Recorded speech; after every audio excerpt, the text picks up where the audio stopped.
آپ کے پاس کبھی کوئی انٹرسٹنگ کیس آیا ہو جس نے آپ کو کافی زیادہ آپ اس پہ ہنسے بھی ہوں اور اس سے شاید آپ نے سبق بھی سیکھا ہو کچھ اس طرح یار سے؟ ہمارے پاس روزانہ انٹرسٹنگ ہوں، کیسز آتے ہیں، روزانہ ایسے کیسز ہوتے ہیں. دیکھیں کلائنٹس کی بہت ساری چیزیں ہمارے پاس راز ہوتے ہیں، ہوں، وہ ہم بتا ہی نہیں سکتے ہیں. البتہ ایک کلائنٹ تھا، ہوں، اس کے بیٹے تھے، ہوں، پہلی بیوی سے اور دوسری بیٹی سے 2 بیٹیاں تھیں.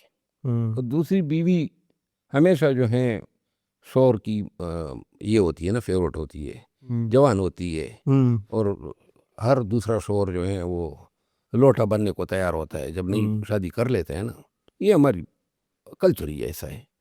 دوسری شادی بھی جب پیسہ آ جاتا ہے نا، میں نے دیکھا ہے جو کمزات لوگ ہوتے ہیں نا، وہ اپنی امارت اس طرح دکھاتے ہیں، جلدی سے دوسری شادی کر لیتے ہیں. لختی لعنت ہو، یہ کون سا طریقہ ہے اپنے آپ کو امیر دکھانے کا؟ میں نے جتنے امیر دیکھے ہیں نا، وہ یا تو یہ کوئی لوگ لگ جاتے ہیں، رکیل رکھ لیتے ہیں. اسلام آباد میں بہت سارے لوگوں نے اپارٹمنٹ ان کے لیے رکھے ہیں. یا پھر کوئی جناب جا کے دوسری خاتون کے ساتھ شادی کر لیتا ہے، صحیح، اور پھر فخر سے بتاتا ہے حاجی صاحب نے دوسری شادی کر لی. وہ ایک حاجی صاحب تھے، اس نے دوسری شادی کی تھی، تو اس کی جائیداد تھی بہت زیادہ. تو وہ مجھے کہہ رہے تھے کہ میں چاہتا ہوں کہ میری دوسری بیوی کو حصہ مل جائے میرے مرنے کے بعد. اس کی کچھ جائیداد دبئی میں بھی تھی. اچھا، تو میں نے کہا کس طرح دینا چاہتے ہو؟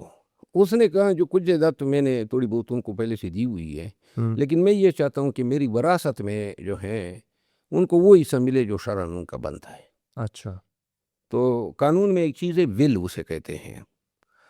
اب ول کی ضرورت تب آتی ہے جب آپ کسی کو اس کے حصے سے محروم کرنا چاہتے ہیں. تو میں نے کہا کہ پہلی بیوی جو آپ کی ہیں اس کو انگیج کر لیتے ہیں، اس کو کہہ دیتے ہیں کہ آپ کے بچوں کو آپ کا حصہ دے رہے ہیں. قصہ مختصر وہ نہیں مان رہی تھی کہ جی یہ تو میرے بچوں کا حق ہے ساری جائیداد. اچھا، تو نتیجہ یہ نکلا، مجھے دبئی جانا پڑا 1-2 دفعہ وہ کیس کے ڈاکیومنٹس کے سلسلے میں. At the end of the day یہ ہوا کہ جو لالچی بیوی تھی جو پہلی تھی، اس بیچاری کو جو ملنا تھا اس سے شاید تھوڑا کم ہی ملا، اور اس کو وہ ملا. لیکن اس دوران بہت سارے کیس، ہر ایک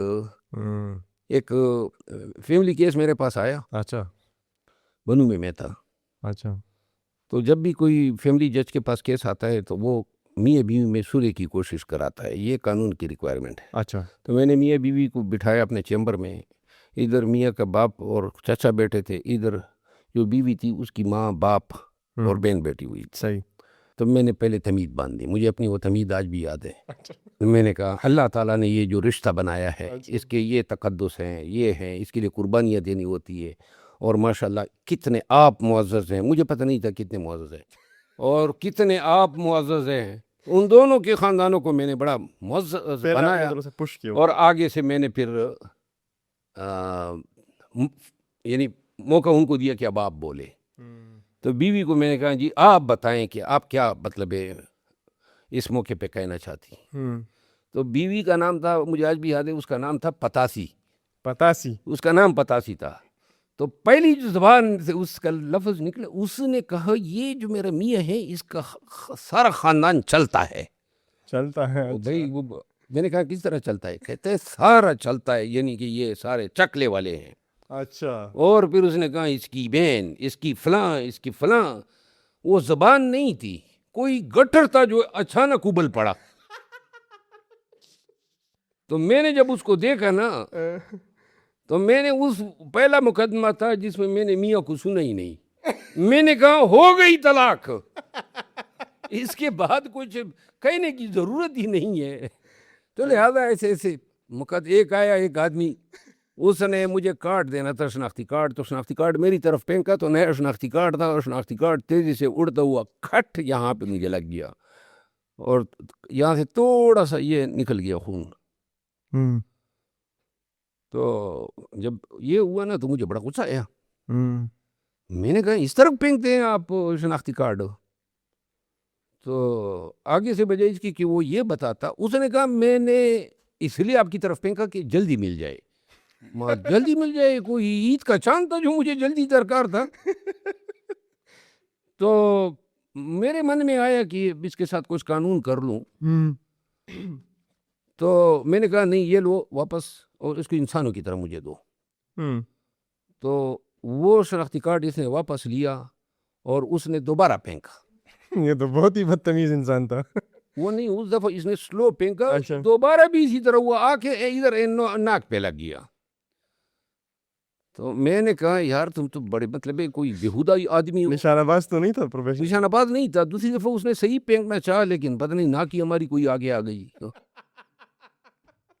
ایک دفعہ ایک جگہ پہ میں تھا تو الیکشن تھے, تو ایک آدمی آیا, اس نے کہا جی کہ یہ جو میرا مخالف ہے وہ مخالف جو ہیں وہ آپ کا دوست ہے اور مجھے کنفرم یہ ذرائع سے علم ہوا ہے کہ آپ اس کو جتوائیں گے.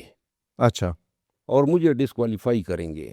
میں اس کا حلقہ میرے ساتھ تھا ہی نہیں. اچھا. تو میں نے کہا آپ کا حلقہ تو میرے ساتھ نہیں ہے, غلط دعوے داری کر رہے ہو, یہ الزام تراشی ہے. نہ وہ میرا دوست ہے نہ میں کسی دوست کے لیے کسی کو ڈسکوالیفائی کرتا ہوں. صحیح ہے. اس نے کہا جی میرا کروڑوں کا نقصان اگر ہوا نا تو ذمہ داری آپ کی ہے. میں نے کہا یہ تو تم مجھے تھریٹ کر رہے ہو. پھر میں نے کہا ایسی حالت میں تو پھر میں مدعی بن جاتا ہوں. اچھا. اب تو میں نے کہا تمہارا یہ کنڈکٹ ہی تمہیں ڈسکوالیفائی کر رہا ہے. میں نے کہا ہتھکڑیاں لگاؤ اس کو. صحیح. ہتھکڑیاں لگائی. میں نے کہا اس کو ذرا دودھ میں بٹھا دو تاکہ ذرا تھوڑا کچہری میں بھی لوگ دے. سیاسی آدمی تھا, وزیر بھی رہا تھا. اچھا. تو قصہ مختصر, اچانک اس کا میٹرک کا سرٹیفکیٹ ہی جیلی نکل آیا. واہ. پھر ہم وہ بڑی لمبی چوڑی داستان ہے. زندگی میں بہت سارے لوگ آئے ہیں, بہت سارے بلیک میلروں سے واسطہ پڑا ہے. ایک آیا ادھر میرے دفتر میں, تو ایک مقدمے میں وہ مجھے ڈرانا چاہتا تھا کہ میں ڈر کے اس مقدمے کی پیروی چھوڑ دوں. اچھا. تو یہ تابی بدماش ٹگنے خط کا تھا اور بڑا نامی گرامی بدماش ہے. اچھا. تو آیا, مجھے پتہ نہیں تھا کہ یہ نامی گرامی بدماش ہے. اس نے کہا مربت صاحب آپ تو مجھے نہیں جانتے ہیں لیکن میں یہ ہوں وہ ہوں, مطلب میں بڑا ڈان ہوں, عثمان خان ہوں. اچھا. اب مجھے ہمیشہ اپنے مقدمے میں کوئی مداخلت کرے نا وہ آدمی مجھے بالکل اچھا نہیں لگتا ہے. جب اس نے دھمکی دینی شروع کی, اب دھمکیاں تو زندگی میں ہم نے طالبان کی نہیں مانی ہے تو یہ ڈان کی کیا مانگ سے, نہ ہم نے ایجنسیوں کی کبھی پرواہ کی ہے. میں نے کہا محترم اس سے پہلے کہ میں تمہاری دنائی کر دوں تم نکل جاؤ میرے. کہتے کیا آپ کو پتہ ہے لاشوں کے ڈھیر لگ جائیں گے. میں نے کہا پہلے تو میں تمہیں ڈیر کر دوں. پکڑ کے نا میں نے اس کو زمین پہ پٹکا اور اپنے گارڈ کو بلایا. میں نے کہا اس کو مارو. اچھا. خوب دنائی کی اور وہ روتا پیٹتا جناب اس کو بدماش کو بھیجا. کچھ دنوں کے بعد میں کہیں گیا, وہ لوگ میرا انتظار کر رہے تھے تو آگے سے جناب علی جو معززین تھے نا ان میں وہ بدماش بھی بیٹھا ہوا تھا. معززین میں بدماش بیٹھا ہوا تھا. معززین, اور آگے سے میزبان مجھے کہہ رہے کہ یہ ہمارے مربی ہے. میں نے کہا اس بغیرت کو تو میں نے دنائی کی ہے. تو آگے سے وہ بدماش آگے آ گیا, کہتے ہیں نہیں مرو صاحب آپ میرے بھائی ہیں. میں نے کہا ٹھیک ہے بھائی ہوں. ویسے بہت سارے ملتے ہیں, صحیح ہے, بدتمیز بھی ملتے ہیں, لیکن ایک آدمی کو میں نہیں چھوڑتا ہوں جو آدمی قصداً میری بے عزتی کرتا ہے نا, وہ تو بیسک باٹم اس کو لائن, پھر میں چھوڑتا نہیں ہوں. وہ تو ریڈ لائن ہے. سیلف ریسپیکٹ تو چلے آگے کوئی بات.